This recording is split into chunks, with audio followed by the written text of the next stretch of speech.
No Cap Fund presents The Representation Station. We're live with The Representation Station. Walter Clapp, Roger, Scott, and Jeff Mayhugh here. Tonight we have a little bit of a different show for you. We don't have a special guest. Tonight we have a very special guest. Roger Scott, our treasurer at No Cap, is going to be our guest today because at the end of the day, representation is about citizens' power. And the three of us are basically three average citizens who have taken it upon ourselves to speak up on this very important issue. And we think that it's important that average people get a voice. So we're going to talk and we're going to learn about Roger tonight. And Roger, we got a chance to chat in our pre-interview.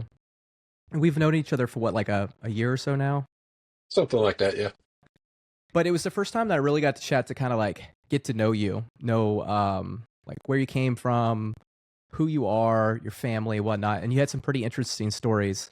And I wanted to start the first one. Your dad was a mailman, right? Correct.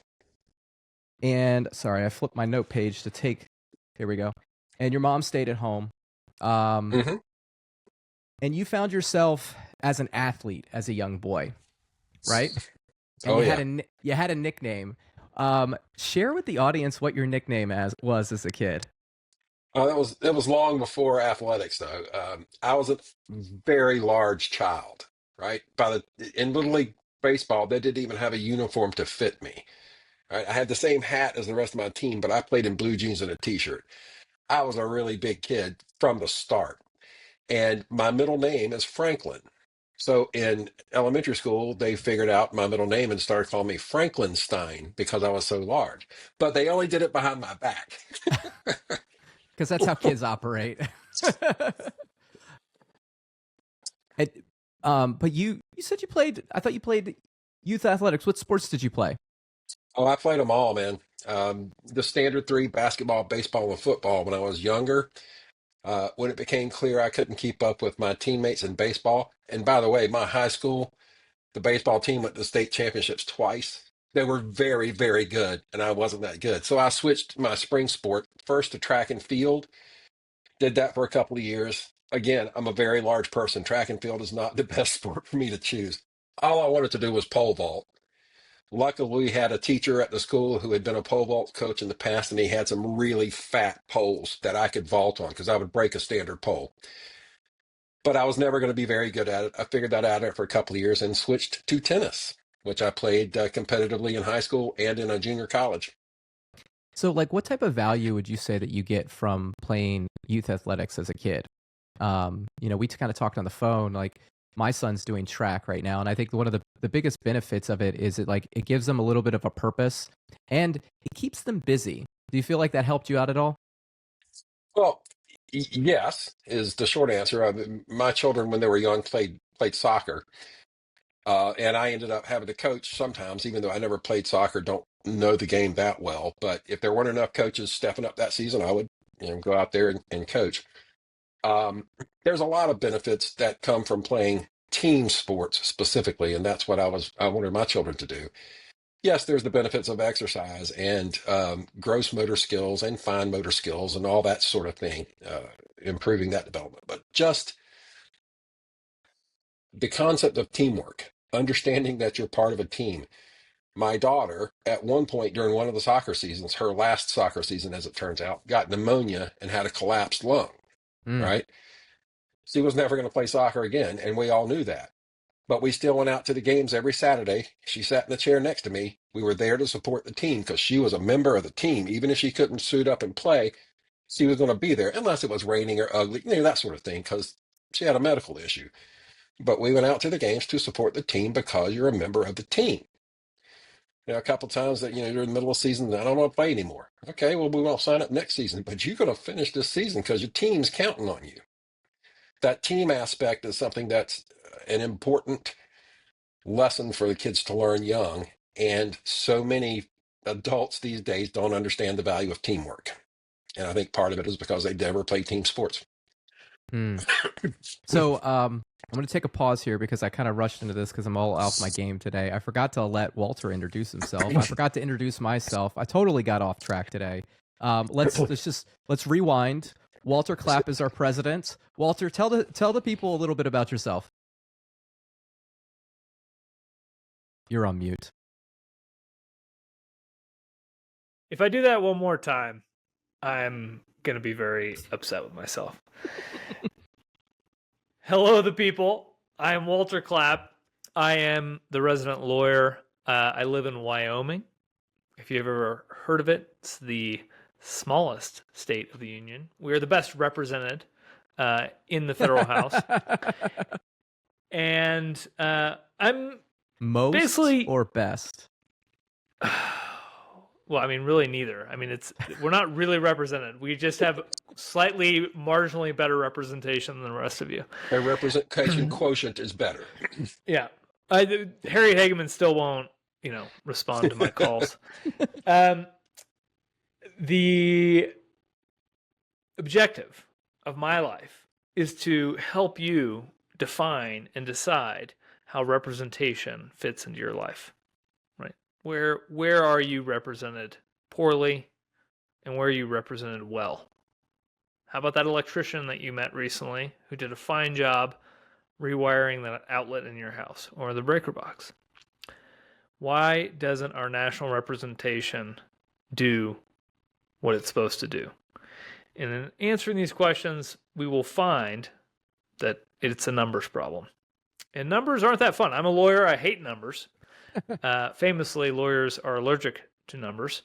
And that's why we have Roger, who is the esteemed guest here this evening, because numbers are important and they keep us in line. And I look forward to engaging with you all. And you can do so here at www.y435.org. You should also go read our Declaration of Representation. Give it a sign if you haven't. And maybe at the end of the show, we'll read it for you, even if you don't ask us to.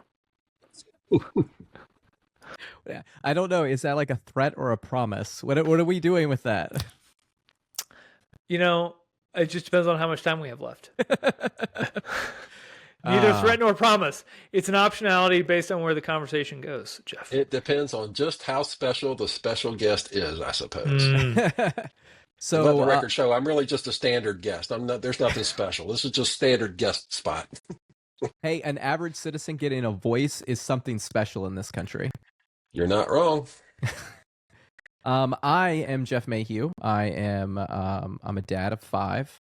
I ran for Congress to learn about the system, and I study political theory because we have problems. I run a small business with my wife. I've owned it for, I think, 20 years now. It's been a while. And I've turned my focus to the No Cap Fund, getting representation ratio fixed, getting power balanced in our country so that my children can kind of live the same, for lack of a better term, privileged life that I lived. I had a good life. I love America. I loved growing up in the neighborhood that I grew up so much that I moved into that neighborhood and I lived down the street from my parents. My family's lived in Prince William County for over 100 years, almost 200 years now. And, I would love to see my family live here for another 200 years. And as I look at our representation problem, I worry that might not be the case if we don't do something, which is why I'm here. And now we can go back to Roger. Now that everybody else has got a chance. And I'll just follow on the pattern. I'm Roger Scott. I'm a CPA in North Carolina. I do love numbers, but common misconception about CPAs, I spend as much time on language as I do on numbers, right? Because there's a lot of notes and there's a lot of language in financial reports as well. So, but I do love the numbers. And which is funny because I was not great at math in high school. I did well enough to not get thrown off the sports team. I had to relearn a lot of that stuff when I went to college, and I relearned it again when my son was in high school. He has learning disabilities, and the cliff notes on algebra 2, trigonometry, geometry, those things. I still have them on the shelf here. They're great. So I do love numbers. Um, and yeah, CPA North Carolina, angry about the lack of representation, or really, in my view, the theft of our representation by those in Congress. Yeah, I see. I take a slightly different. I try not to be angry, although I gotta be honest, Roger. I am angry inside sometimes about it. Hmm. You know, it is frustrating, especially when you meet somebody in power and you ask them about it, and they really like either they know and they just don't seem to care, or they don't know and they don't care to know. And none of those things are really good when it comes to something as serious as this. Um, and you know, my focus has been to try to like I don't know, calm my anger so I can build a group of people because nobody wants to be in a group of people where like the guy at the front is like screaming because he is, you know, got orange hair and says things that are mean. Um, Right. but I mean, Right. Well, that's I think there's like, I guess my point here is it's okay to be angry about it though, right? And yes. to your point is like you say you're angry but you don't act like you're angry, and I think that that is the distinction that we have to make, is because that emotion, when we feed into that emotion, it feeds others, and we want this is about empowering people to have control over their lives and balancing our government. And I think, you know, there's really one successful way of doing that, and that's by doing what we're doing, talking about the issue. Because once you talk about it and people understand it, they're going to all want it. And once that falls in line, the people in charge are going to like give it to them because there's so few of them compared to us. It's just a numbers game. Right. Yeah. The hard part is getting the message out, and frankly, getting some people to care. I mean, they're just checked out on politics altogether. Very Yeah. sad. So let me ask you about that. So you said that you notice people are checked out in politics, and we've talked about it a lot on the show. Like you'll talk to anybody who will listen about this issue, right? And Yeah. just sitting Yep. down. How do you get through to that person, or have you come across that person that seems checked out, and have you been able to break through with this issue? Um, I would say no. I mean, I have spoken with people who I thought were ambivalent or weren't, that engaged until the conversation got going, and I dropped a couple of lines on them that I know elicit a response, and I was able to bring them along. But there are people who are checked out, and they're like, you know, they'll stop listening, they'll go to their phone, they'll ask a unrelated question, something like that. I mean, it becomes clear that this conversation is not going to bear fruit. So I run across people like that. But for the most part, I run across people who just don't know about the issue. And then once I explain the issue to them, almost invariably they say they want to go learn more about it, whether they think it's a good idea or a bad idea at first blush. They want to go learn more about it, which makes sense, right? As we know, there's a very serious lack of information among the general population on this topic. So that's part of the reason I look for any opportunity. Anybody opens, I call it opening the door. They say something, they make a complaint about government. Mm. I call that opening the door, and I rush in and talk about Uncap the House. On the Amtrak train, in the American Airlines lobby at LaGuardia Airport, whatever. If somebody makes a comment that they're unhappy with government, boom, I'm going to tell you how you can address that. I'm not going to say you can fix it, but you can address it, right? You can make an effort. You can help pull the wagon.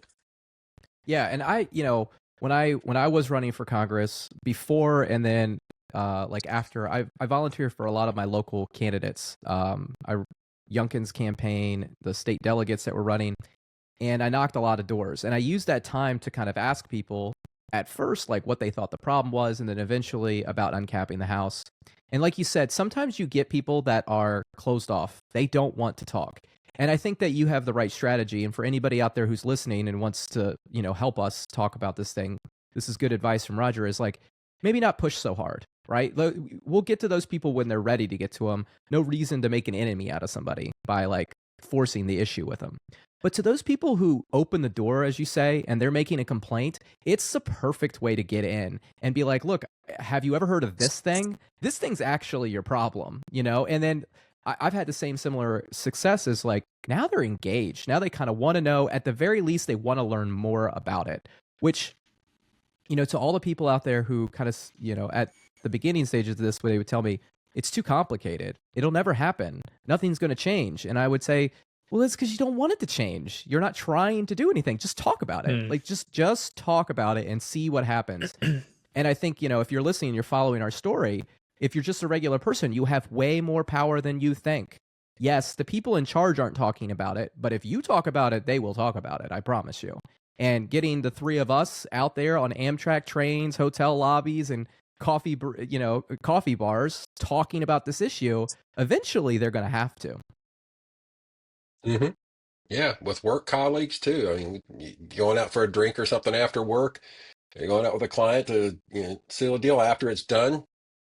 Something about government or the current state of things will come up. I'll go into it with them too. I think this is a really important point because it's also just like a way to redirect negativity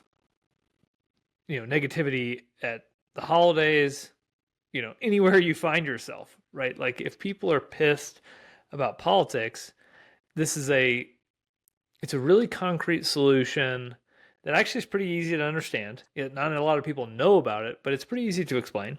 Yes. And it can pretty quickly, like change the subject. It's like, oh, okay, yeah, like either I'm going to learn more about that, the angry person is going to learn more about that, or they're going to change the subject, as you said, Roger. And either way, it improves your life. is my experience, right? Move on to more fertile ground. Absolutely. I don't like wasted effort ever for any reason. So, Roger, when we talked, you said that you kind of lived the American dream. And I kind of mentioned it earlier in my bio. I kind of feel like that too. Can you explain, like, what was your childhood like? How is it good? I don't think it was the American dream, but yes, it was an excellent childhood. My father was a letter carrier for the post office for 36 years, something like that. He was treasurer also, the local chapter of the union, the National Association of Letter Carriers. He was the treasurer forever and ever. Never finished high school, but he was good with figures, and they trusted him. He was trustworthy, so they made him treasurer. And yes, my mother did stay home, except when the family needed some extra money. The car broke down. We needed a new appliance. She'd go out and scare up a job, earn enough money to address the issue, and then she'd chuck it all and go back home because that's where she wanted to be. So I had brief periods where I had more freedom. Also, I have three older sisters. Well, I grew up with three older sisters. A fourth half sister emerged after we were all adults. But so my mother was, she did a fine job raising her daughters, and she did a fine job of raising me too. She just wishes that she had turned her attention to me earlier, because by the time she got her daughter or my sisters raised and out of the house, I was pretty much set on my path and causing trouble and gray hairs and all that stuff. I mean, how much trouble could you cause? You managed to go and successfully pass through 5 colleges. I mean, that doesn't sound like trouble to me. That sounds like positive steps on the way to growth and a successful adulthood. I turned it around. I had always gotten away with everything till I was a senior in high school. And when I was a senior, every time I stepped off the line, I got caught. Like every time. I got expelled from school. I ended up in court. I had all kinds of stuff go on when I was a senior in high school. And maybe that's the reason that, I turned it around after that and said, I can't live like that. That's not for me. And then I was making a decision about going to college or scaring up a job in heavy equipment. If I had not gone to college and studied finance and accounting, I have no doubt I would be operating a backhoe or a motor grader or something like that today. I love heavy equipment. My dad he's a heavy equipment mechanic. That's what he does for a living. So yeah, in terms of the American dream, yes, I ended up going to a community college for 2 years, then South Carolina to graduate with dual bachelors. Then I went to Lehigh for my master's degree. And before I could get to Lehigh, I had to take one course at Rutgers. So there's college number 4. And then when I finished all that and decided that turns out I'm a pretty good accountant, even though I didn't study it in college, I studied finance and economics. Turns out I'm a pretty good accountant, so I wanted to become a CPA. I didn't have enough credits to sit for the exam. So I'm back in school at Metro State in Denver taking graduate level accounting courses so I can qualify to sit for the CPA exam. So that's how I ended up at 5 colleges. I only got paper from 3 of them. The other 2 were just kind of fillers. Well, and back up there, you mentioned about like your last year of high school, you got every time you stepped out of line, you got caught. And Oh yeah, overall, this was a good thing for you, as you say, right? It kind of maybe helped you straighten your path. Isn't that yeah. kind of where we are with Congress?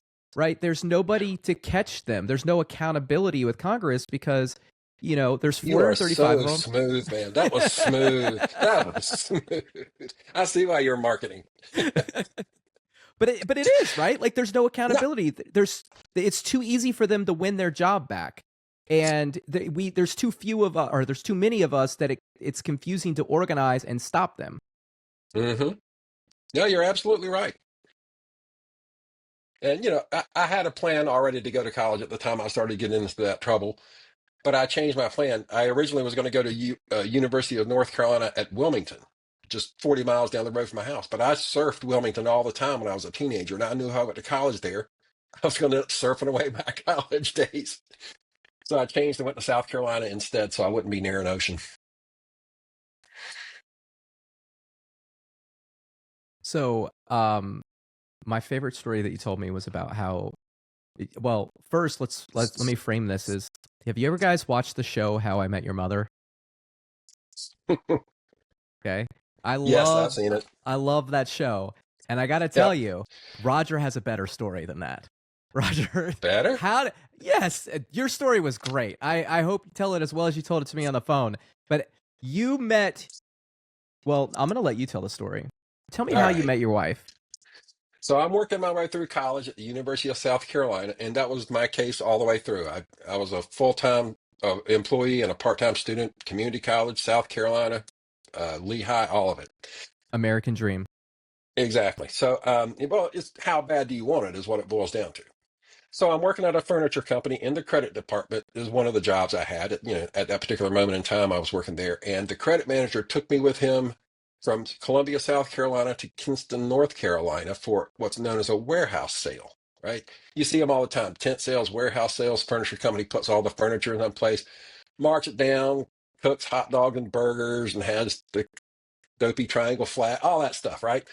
So we had one of those things going on at a big tobacco warehouse in Kinston that half of it was empty and we filled it with furniture. Well, my wife's father was the president of this furniture retail company where I was working.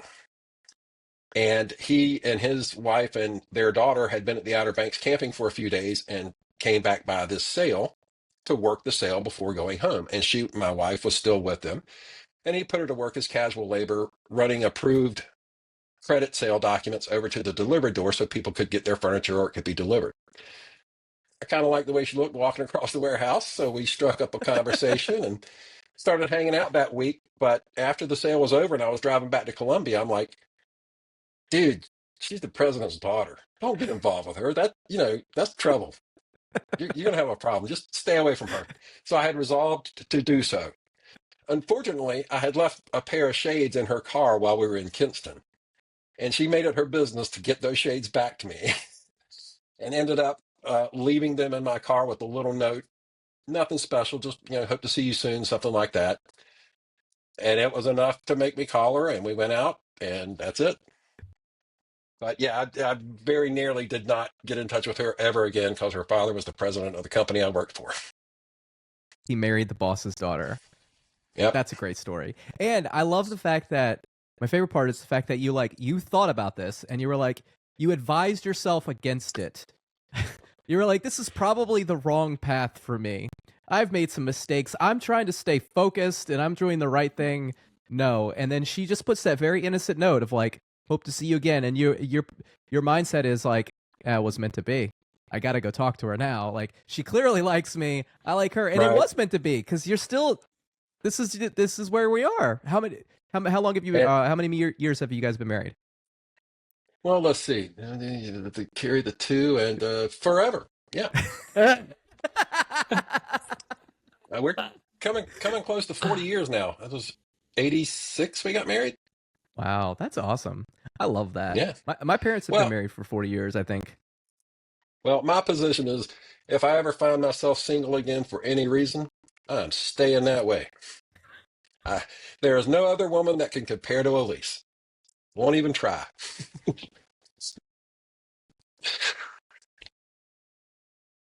All right. Sorry, I thought I Walter was love going to it. jump. I thought Walter No, was about yeah, to say something. I was trying to give him well, some space. And Walter's met Elise. He met her a couple weeks ago. I did. I gave them both a ride, a horse-drawn carriage ride. Ah. Yes. Yeah, it was Was very it- romantic. Well, it wasn't luckily anything it was like the practice. It was the practice buggy because that had pneumatic tires, right? Because if Uh-huh. he'd been riding on an old buckboard on that track, it would have rattled the fillings loose. That I is just- the truth. when I hear that, all I think about is that Seinfeld episode when Kramer decided to run the hansom cab and he fed the horse a whole can of beans beforehand, and then he took what was her name, the woman that George was engaged to. He took her out on a ride, and the horse had gas the whole time. I mean, this is true. When you're riding in a carriage, you are kind of you're not on top of the horse. You're definitely behind it. So Yeah, and I mean it was a dirt track, but it was still rutted and pitted, and Yeah. there was a lot of, even with the pneumatic tires, and I think that one had a little shock absorbing mechanism on it too, did it not, Walter? yeah, there were, I mean, it had as much suspension as any carriage has, which is not very Right. much. Yeah. Right, just like springs and all that. Yeah. But it was you could still feel it. You Yeah. knew you were moving in a horse-drawn conveyance. Yeah. Okay, I have to try something in honor of Roger, Oh dear. which is I want to try getting some music into the live stream here. So I'm going to share a tab Okay. from Hamilton. Okay, can you see that? Can you hear this? Or I went back to New York. Yes. The war, I went back to New York. I finished up my studies and I practiced law. I practiced law, bird work next door. Even though we started at the very same time, Alexander Hamilton began to climb. How to account for his rise to the top? Man, the man is non-stop. Gentlemen of the jury, I'm curious. Okay, so I for two reasons I want to share that. One is because it's been a while since we've had music, and I wanted to test it, and I'm so happy to hear that works. And two is, I want to give a shout out to Roger and to Jeff for both being nonstop. I mean, they both have full-time jobs, full-time lives, kids, homes, a whole world that they have to pay attention to, and yet they're still dedicating time, sweat, and treasure to this endeavor. And so thank you, each of you, for being nonstop. You too, Walter. I was going to say, I was to extend that right back at you, buddy. And then also to our interns, Kaylee, who just had to move on to her law, path. And then Joey, who has been fantastic, connecting us with great people, talking about us on social media, running our social media accounts. And then we've got a new guy working out in Pennsylvania, James, who just called all 435, representatives' offices and asked them about this issue. And yeah, I mean, this is, back to that point what we were talking about earlier. Everybody says it's a complicated issue and we can't get anybody to agree on it, except that all the people outside of Washington seem to agree on it. And as long as at the moment that we start working together nonstop, those people will change their minds. Absolutely. Agreed. This might be a good moment, Jeff, to break and for you to list the volunteer positions that we're looking for to supplement our nonstop team. That's right. You know what I really need? The number one position that we're looking for is a content editor. Help us edit these shows and put out clips. It takes a lot of time. It takes a lot of time to produce. It takes a lot of time to organize, and it takes a lot of time to edit on the back end. If I can have somebody to help me with that, that would be just amazing. Promos and stuff, ads. I've got everything created templates for it, so it wouldn't be that hard for somebody if you're just doing one part of it. But it is something that you need a little skill set to do, a little bit of experience. So if you have it and you want to share it with us, and this is something that you feel passionate about, definitely go to our website and sign up to volunteer. We have some other positions that we're looking for: a research assistant, study about apportionment, help us, gather information to make our case once the people in charge start to listen to us. Grassroots volunteer, looking for people to create representation groups to watch the show, to learn about apportionment, learn about representation, so they can better go out and speak to their community. Build a group inside of your group in your community, and then we'll all build a bigger group together. Educational coordinator, we're looking for somebody to help us refine all the information that we put together and put out really great educational content, both video, graphics, that'll help people understand this issue in digestible way that they can share with their friends to help lift up the conversation. And then a writing assistant, somebody to help craft that message as we get it put together. So if you have talents out there that you want to share, you want to be part of something special, right? Walter and I are always talking about Hamilton because it was something special. It was a moment in time where three guys, Hamilton, Madison, and Jay, mostly Hamilton and Madison, they understood they had a moment, and they were not going to stop until they took advantage of that moment. And right now, we're at another one of those pivotal moments in American history. And, if you want to be part of that moment, come join us. And it's a powerful way to work. If you're angry like me, this is a conduit, a channel for you to drive that anger towards something productive. It will ratchet down your anger level. I can tell you from personal experience. I'm less angry about it now because I'm involved in something productive than I was when I first found out about it. I got more information. I found my tribe on Twitter, and then we hooked up these things. I abandoned the organization I was trying to build and jumped in with this. So this is one way to help. I don't know that necessarily makes your anger subside, but it doesn't have as big an impact on your mental health because you're doing something productive with that energy. It's part of the reason I started playing guitar, right? Is because it's a way that I can avoid the stimulus that makes me angry, which is reading or watching, all that bad stuff that I see going on in the world. I avoid that and make art. And it helps ratchet my anger level down, at least in those moments. It comes back again when I start paying attention to the news or whatever. But, at least I get a break from it, and it helps. And I recommend that even if people listening to this, they don't feel like they can support our organization or they don't have the time, find something. Find something local, find something in your community, find something that's important to you and channel your anger into it. It will help you and it will help your community. That is fantastic advice. Listen to Roger. He's a smart guy. But, since you brought up the news, I was just telling Walter earlier today, I don't really watch the news anymore. Do you guys watch the news? Like, do you actually watch the news? Or like, I read Substacks, I read articles, I watch clips, but I very rarely actually watch the news. Roger, do you watch the news at all? If I watch a news broadcast, it's almost always PBS NewsHour, but I tend to get my news from news outlets that are not controlled by a profit-seeking entity. All right, so I'm looking at AP, I'm looking at NPR, I'm looking at PBS. I'm also looking outside the U.S. at English language versions of non-U.S. based outlets. And then I'm also looking locally at the micro level, which in my case is the Raleigh News and Observer, which is in fact owned by McClatchy.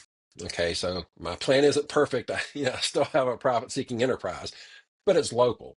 So I have a sort of a hierarchy of tiers of sources that I go to, and broadcast news and even cable news are like fourth tier for me these days.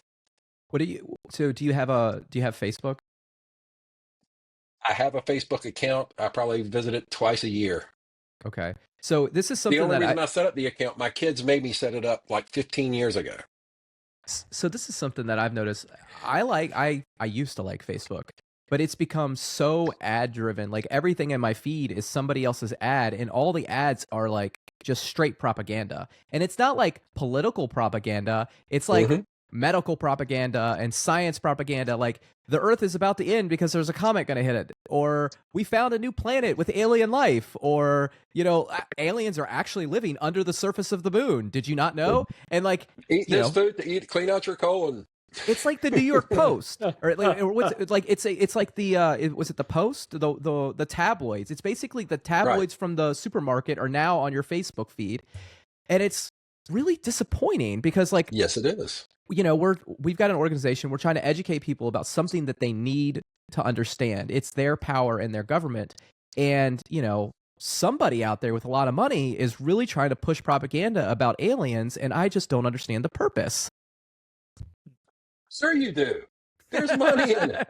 There's money in it, or they wouldn't be doing it. Well, and you know, to be fair, I've always been fascinated with like the idea of extraterrestrial life. I love sci-fi. It's my favorite genre to read or watch on TV. So it always gets me to slow down, which is probably why my feed is covered in it. But it's like, why don't I have the power to turn that off? Right? Like I would be like, and you know, X changed its like formula Algorithm? well, not just algorithm, but it became a paid service, right? Like you had to pay, Right. you could pay for it, and now they still load my feed with ads that I don't like. But since I pay for it, I wish I could turn it off, right? And same thing, I would pay for Facebook if I could turn off all those fake ads. I can't even see the friends and family their feed. I have to go to their pages, and that's the whole reason I have Facebook, is so I can keep up with all my friends from high school that have kids now. I get to watch them grow, even though we might not be able to in the same state. I've got family in different places. I want to be connected, and these social media sites are actually, they have a lot of great tools, but they're all turned for the wrong reasons right now. Mm-hmm. After we uncap Yeah, the house, we have to figure that out. Yeah, I let Elise keep up with Facebook. She tells me anything important, and there's maybe 10 people from high school that I care about, and I follow them through other means, like telephone, or I know someone who knows them as well and keep up with them through them. Social media. I don't go on X much anymore. It's mostly Blue Sky and LinkedIn, and that's about it. Walter, what do you use most? I know it's X. After X, what do you use? Yeah, so we don't own a TV. We have a several thousand square foot home, no TV in the home. So there's no cable broadcasts that we listen to. I listen to NPR on the radio. You better. Walter's wife is an NPR manager. She's You better listen to it. she is a member station. She's the news director of a member station. There you go. And I also subscribe to the Financial Times, and I subscribe to X, which I think actually it certainly has leaned a certain direction, but I still think it has a pretty good discussion around, you know, rather niche topics.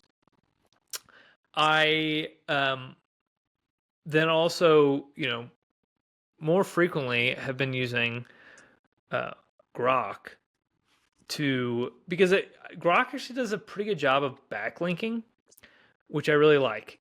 And some of the other AI platforms that I've experimented with don't do this. But Grok, when you ask Grok questions, the responses you get always provide links, which are often news or, you know, information based. And I find that super useful, right? So, you know, I don't really trust AI that much, but, you know, somebody that can spit out an answer to a, you know, relatively complex question, and then, you know, shoot out the answer to me with links, backlinks, that I can go and kind of like crawl back through. That feels better. That's more operating more like Citations matter. That's operating more like a search engine at that point. Yeah, exactly. I mean, it is, but it's like a, you know, it's a smart engine that's like delivering you an answer to a question, than just, you know, links, right? You know, do you ever remember when the internet craze hit? It was like Google and Yahoo, and then Ask Jeeves. Do you remember Ask Jeeves? Yes. Well, do you remember Netscape? No, Yes. what? But I have a purpose for this. So Ask Jeeves. I remember the commercial. I think it ran at the Super Bowl, I literally thought Ash Jeeves was going to do what Grok is doing now. Like, that was my mindset back then. I was like, I'm going to be able to ask it a question and it's going to tell me the answer. And then I realized it was just a search engine like everything else. And you typed it in and it's like, and actually, if you type it in the form of a question, it doesn't provide as good of a search result as if you just used your keywords that you're looking for. And Boolean connectors, yeah. Yeah. And then, I other than that, I'm in several like group chats where people like send links from all over the internet. And so, I also rely on my peers, right, for, hot topics, important information. And I think that, I think everyone kind of operates that way. And so similarly, right, people that, I would say like Substacks, but just like any email list that I sign up for somebody that, or an entity or a person that I'm interested in, I, wind up with a little bit of information from them. And one example of that is Kevin Kosar's Substack, where he talked about Congress passing spending cuts. And I thought we could spend a little bit of time talking about this. He sent this out actually a little bit back. It was July 31st. Yeah. And oh no, I think that was the last one. Here's the one that I sent you all. Yeah, so he originally had an article about this on July 31st when I think the House passed it. August 25th, the Senate appropriators have rejected House cuts for congressional funding on Capitol Hill operations.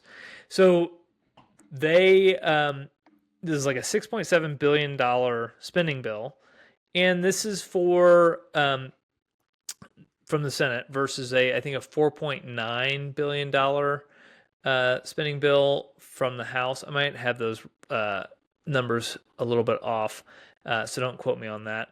But basically, the thesis of the article was, look, the House passed a spending bill for House operations. This is like architect of the Capitol, House and Senate staff, Capitol Police, the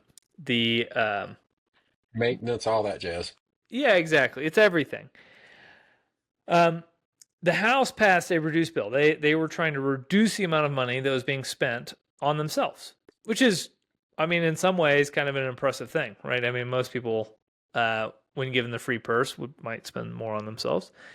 This House has decided to do the opposite, spend less, which, for our purposes, is interesting because, we're trying to increase the number of representatives and, frankly, increase the amount of spending in the House, and maybe at the same time shrink a little bit of spending in the executive branch, depending on where you sit. It sounds to me like they're shrinking spending money. They're paying less to other people. They haven't changed what they're paying themselves. Right. Probably. Or what their donors are paying them to win office. Right. Yeah, right. For sure. Continue your point. So what was interesting is the Senate, in contrast to the House, did actually vote to increase their budget slightly. I think by not much, but more than the House did. They rejected some of the cuts from the House. And what it got me thinking about is, might a bill to uncap the House best originate in the Senate? And I think we've gone back and forth in our thinking on this. Obviously, you would think, oh, well, a bill about the House should originate in the House. And then, but, sometimes it takes somebody on the outside. Sometimes it takes a third party to help a stubborn child kind of see a new way or a new light. And that's been the Senate's role all along. That's politics and parenting. You're stealing Jeff's thunder. Well, I think you make an excellent point, and we kind of chatted about this a little bit on the phone earlier today, and it's like the Senate, as I think it was Washington described to Jefferson, is the saucer that cools the passions of the people. And the House, because it's a small body, is, I think, wildly corrupt. Like in the Senate, you could make the argument that it's also a small body and it's maybe a little corrupt too. I think it's different because they have 6-year terms. There's less incentive to have to fundraise as frequently, which means you're tied to less interest naturally. And you're allowed, you have a little bit more freedom on your votes. You can take a stand against something on principle in the Senate and not have to worry about a primary 5 years later, right? I mean, maybe you do. Or 1 year later, yeah. Well, yes, right. 1 year later, right? And in the House, you're always having to deal with those issues. And so, kind of to your point is like, the House is so infected itself, it might not be able to it needs somebody to come in from the outside. It needs a doctor to be like, hey, I got your back here. They just sit down, need a little water, you need a little rest. Let us help you out here. We need you. What you actually need is more people. You need to expand yourself. Yeah, but there's a long tradition of the Senate wanting to stay out of the House's business and the House wanting to stay out of the Senate's business. I think it's going to be hard to find a senator that's willing to breach that divide. You make a good point there too. Now, there is one that is a senator that supports uncapping the House, and that's Adam Schiff, because he went from the House to the Senate and he put a bill out on the floor while he was a House member, if I do recall correctly. So there's always the possibility that you could get somebody. But I think, while you're right, the Senate wants to stay out of the House's business. There's got to come a point where they're going to realize that this is the way to fix the problems that we have. It is a big issue. And I think that, if you look at all the people leaving Congress, your Don Bacon's, I think Chip Roy announced today that he wasn't coming back. You've had... Oh, really? I hadn't heard that. Yeah. And so you have all these people who, kind of toe the line in that moderate sense, or at least are willing to push back on principle in some areas, and they're all abdicating responsibility. Who else is left, right? The Senate might be the last, place. Now there's a whole group out there that wants to abolish the Senate, right? That's another thing. I think they had a podcast in the New York Times recently, and the whole premise was abolish the Senate and then abolish the Electoral College.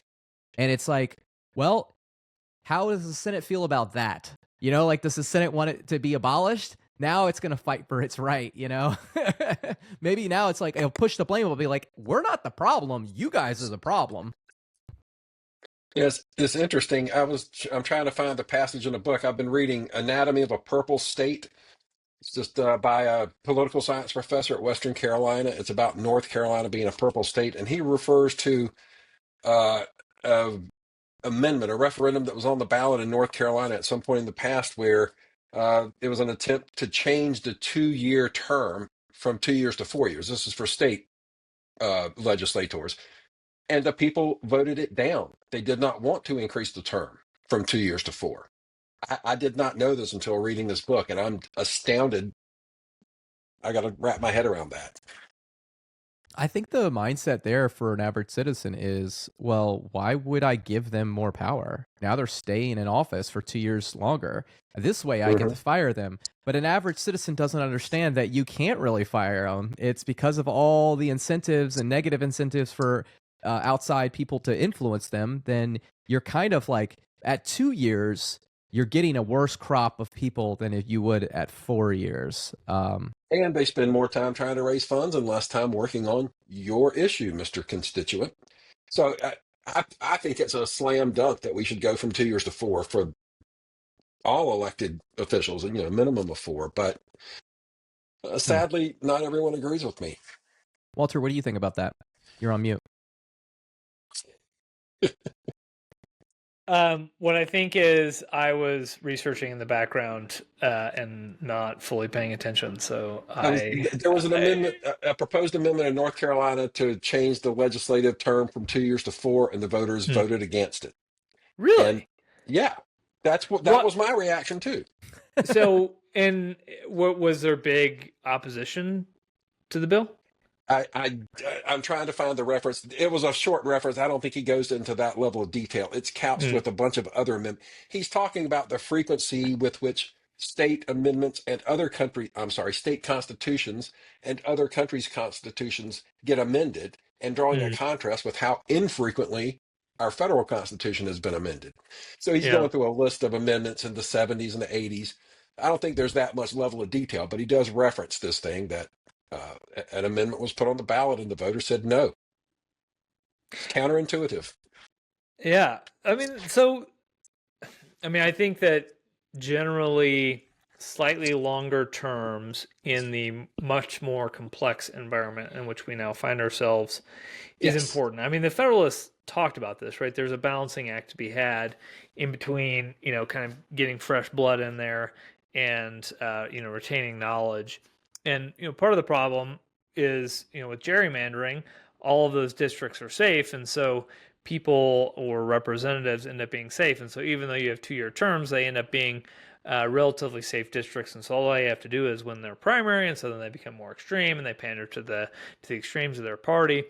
And it's a career. Right, and that happens every other year. And I'll just say, I experienced this on the Hill, right? I mean, you have a representative who, they get elected, and they basically maybe have, 9 to 12 months to actually learn about, legislating, get their feet wet. They start, participating in committee work, and they're, really starting to get everything going. And then, year 2 starts, and basically the modus operandi from the party is, okay, now go raise a bunch of money because you got to win in the primary, and then maybe in the general if we have a non-safe district, and if you have been in any way stepped out of line, then you're really worried about that primary, and it's not the party telling you. Your staff is saying, hey, we're going to lose because we've got a primary challenger, and you're going to spend the entire next 12 months basically campaigning instead of legislating. And you can imagine that was less of a problem when gerrymandering was less of a problem, but it was also less of a problem when things were just less complex, right? In the 1700s, we didn't have nuclear fission. Right? We didn't have the internet. We didn't have, the entire discipline of engineering. I don't think. So, the Industrial Revolution hadn't happened. And so all of these silos of specialization had not happened. And we really need, we either need way more representatives, or we need to give them probably a little bit more time to familiarize themselves with the, the vast number of problems that afflict our nation, or maybe somewhere in between. Unfortunately, changing term limits requires a constitutional amendment. So that's why we all turn to uncapping the House first, because frankly, it's the low-hanging fruit. It's like, would it be better if our federal congressional representatives had a little bit more time? Yeah, maybe. But that would require that same Congress passing a constitutional amendment. So, seeing it happen at the state levels, yeah, I think that it makes sense. Obviously at the state levels, it requires a little bit less specialization. Maybe there's a little bit less of an incentive. You do have smaller districts, so the onus on fundraising and stuff can be somewhat lower. So, maybe the incentives are a little bit lower. Go ahead, Jeff. What I was going to say is, you're right. It takes a constitutional amendment, and you're asking the people that are in Congress right now to write a rule that takes away their power significantly. Okay, it strips them of the ability to be in the House forever. Now, counter that with uncapping the House, which, while it does strip away a little bit of their power, let's be honest, because as those districts get smaller, their power gets smaller. They're more likely to do that. You're on mute.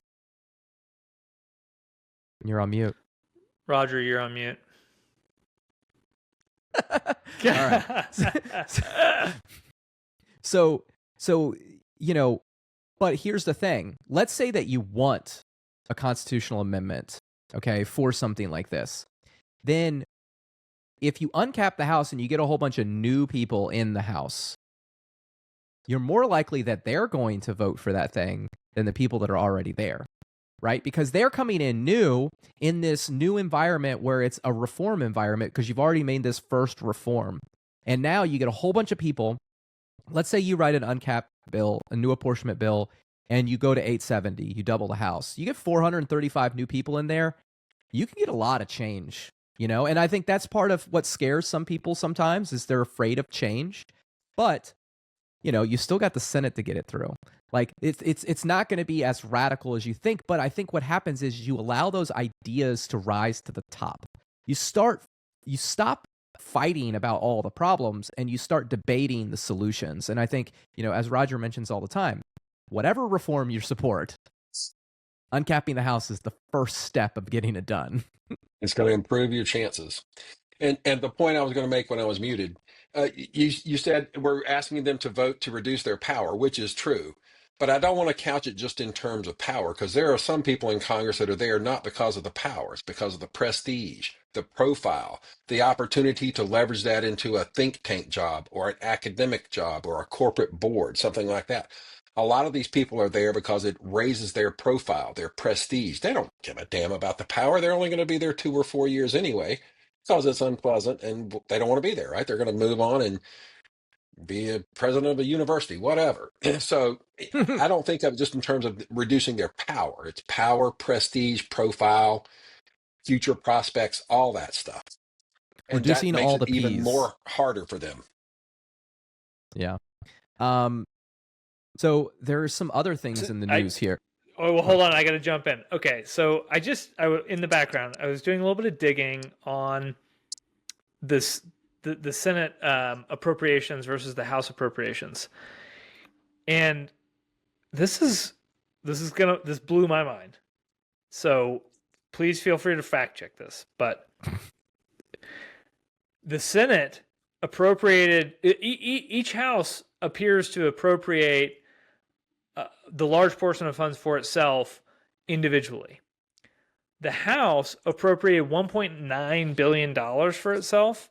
That's Senate that's for staff, for the salaries of the members. It includes appropriations for Capitol Police, this Congressional Budget Office, the Architect of the Capitol, Library of Congress, the Publishing Office, the Government Accountability Office.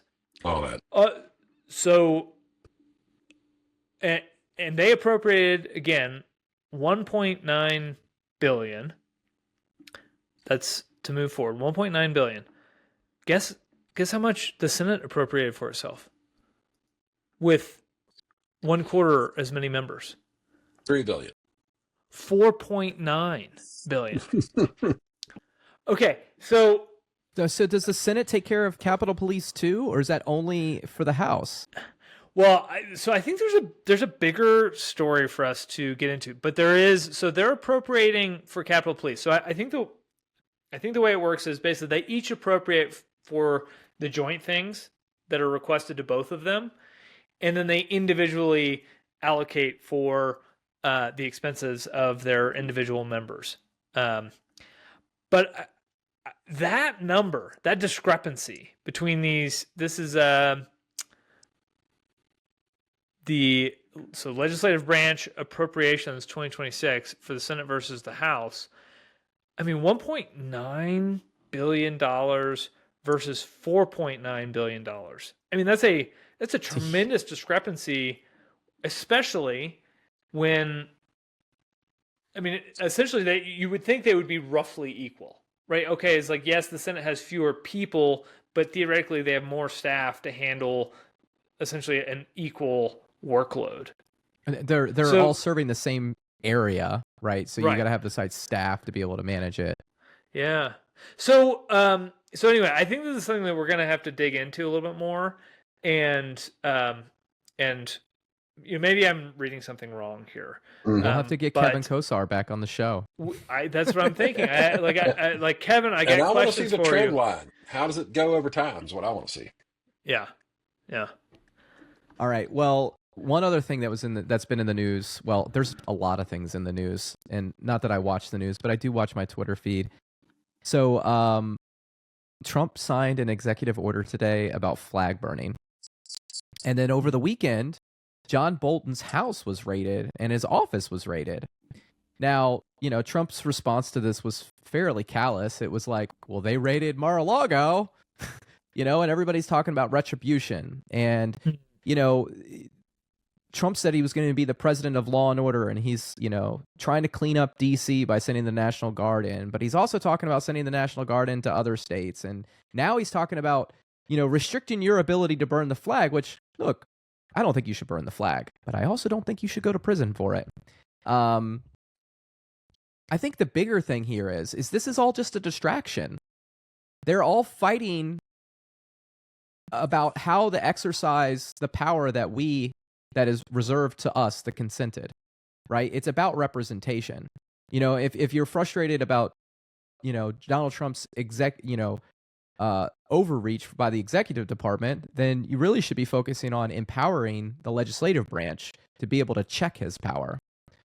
If you're frustrated about, political, people using their power to investigate each other and fighting against each other, change the conversation, right? Like, why do we have to talk about these people? Why can't we talk about new people who want to reform the system and balance representation, balance power back to the way that it was? That's my take on it. What do you guys think?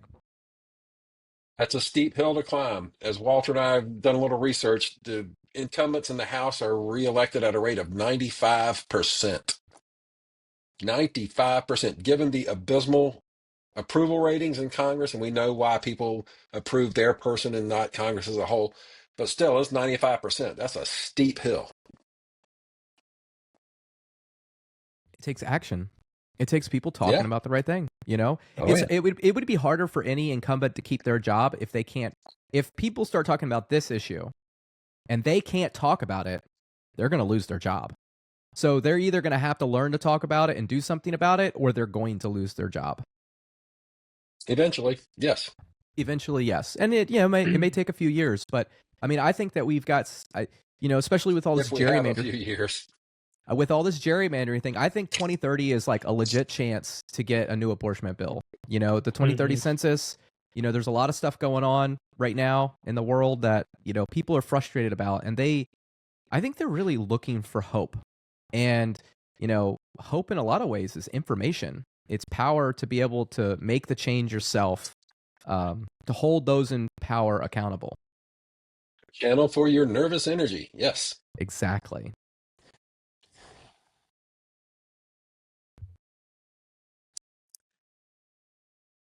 The House has the power of the purse, and the power of the purse means a tremendous amount of control over every action of the executive branch. If you want to rein in control of the executive branch, it's through the power of the purse held by the House of Representatives. So that one is pretty simple for me. If you're worried about any executive action, a very, very strong House could rein in a president in an instant, not with the power of impeachment, but by saying, hey, in our next appropriations, you're not going to get diddly squat unless you do X, Y, Z. Mm-hmm. And that was meant to be this enormous check on the legislative branch or by the legislative branch on the executive branch that is just wholly missing. It's just wholly missing. It's gone. You know why it doesn't work? 1929. Is because the people in the House need the president to get elected. They need him to come to their district and give them an endorsement. That's been Trump's power. Is he understood that so well? He's like, this is a quid pro quo situation here, guys. Hey, you support me and I'll support you, and I'll draw a crowd because new people are coming out for me because I'm bold and brash, and I can primary you and you'll lose your job. And now you're dependent on my prestige, my power to keep your power. Mm-hmm. And now the House is impotent. They cannot check the president's power because they need the president to keep their power. So what's the solution? Uncap the House. Give the people the power. Yeah, but you got to sell the president on that first, apparently. I don't think you do. I think he has a painting of George Washington gilded center in the Oval Office above the fireplace. If you look at the pictures, I saw one the other day. It was like comparing, I guess it was Obama's Oval Office to his, and the idea was like drawing the stark contrast of how kind of plain Obama's Oval Office was, or Biden's, compared to Trump's. It's like very gilded, very opulent, very kind of gaudy. And but what I noticed. George Washington sitting front and center. And, the man might just want to give the power away to the people. And I'm going to hold out hope. I'm just going to keep holding out hope. Hey, I'll support that. Nah. I'll support Yeah, that. it would be nice, but that's a foolish hope. I don't see it happening. Well, plus he shouldn't be in office in 2030. It should be a different president by then, And if he is in office in 2030, we have a lot of big problems. Yeah, absolutely. No, I imagine him doing this in 2027 or 2028, right before he leaves office. What is he going to do? He's Uncap going the to, House? Yeah, he's going to uncap the House. He's Yeah. going to He's going to unilaterally uncap the House. He's going to executive order uncapping the House. No, he's going to get a bill passed. He's going to throw his weight behind it, but no, Yeah. he's only going to allow the new seats to go to the red states. He won't let any new seats go to the blue states. If he did, Well, I honestly think that's probably what he would try to do. But he will try. He absolutely will try it. If Trump proposed uncapping the House, if he were to run with this and say the Republican Party is uncapping the House and every single member in the House and the Senate get behind this, and they did it, I mean, it would be a red wave. That is my pitch to him, right? I mean, that's why you should do it. You're giving away power and you're giving it away to the right team in this moment, and they're gonna, control everything for the next, 5 decades. Yeah. But I could be wrong, obviously. And he might fall for that. He might. He might just be dumb enough to fall for that. Oh, hey, Roger, you mean smart enough? No, I don't. To be clear, and I do not think that, I do not think that Trump is dumb. I think he's a highly intelligent person who lacks information. Mm-hmm.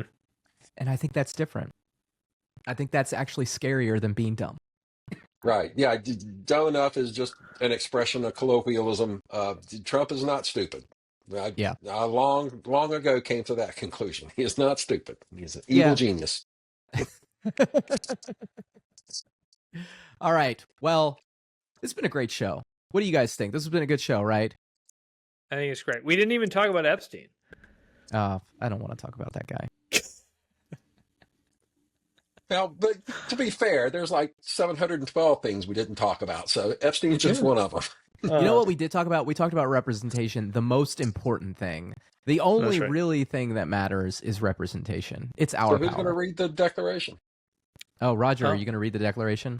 You threatened us with it earlier. I got it pulled up if you want me to.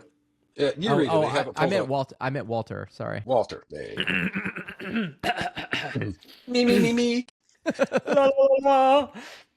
When, in the course of human events, power centralizes and the people struggle to hold their government accountable, we are compelled to reflect. We must ask, what kind of nation do we wish to be? Do we want to be a free and independent people where out of many we become one? Do we want to be united in purpose to govern ourselves, sharing authority and responsibility?